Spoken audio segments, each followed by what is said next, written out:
আসসালামু আলাইকুম রহমতুল্লাহ।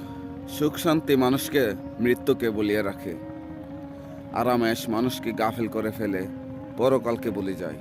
তাই মৃত্যুকে সবসময় স্মরণ রাখুন, কারণ সব কিছু অনিশ্চিত হলেও মৃত্যু সুনিশ্চিত। তাই তার দিকে ছুটে আসো, যা দুনিয়ার চেয়ে উত্তম। তাই ফজরের আজান হলে আরাম আর নরমের বিছানা ছেড়ে চলে আসো ফজরের নামাজে। চলে আসুন, কারণ তা এই দুনিয়ার চেয়ে উত্তম।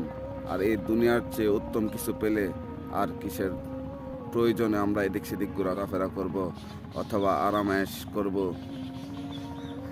দুনিয়া হচ্ছে দোকার সামগ্রী ছাড়া আর কিছুই না, এটা মাথায় সবসময় রাখলে আর কবরস্থানের দিকে তাকাইলে এই দুনিয়াটা হচ্ছে দোকার সামগ্রী ছাড়া কিছুই না, তাই মনে হয়। তাই যা দুনিয়ার চেয়ে উত্তম সেই দিকে ছুটে আসো প্রিয় বন্ধু মহল। আল্লাহ তাআলা সবাইকে কবুল করুক, আমিন।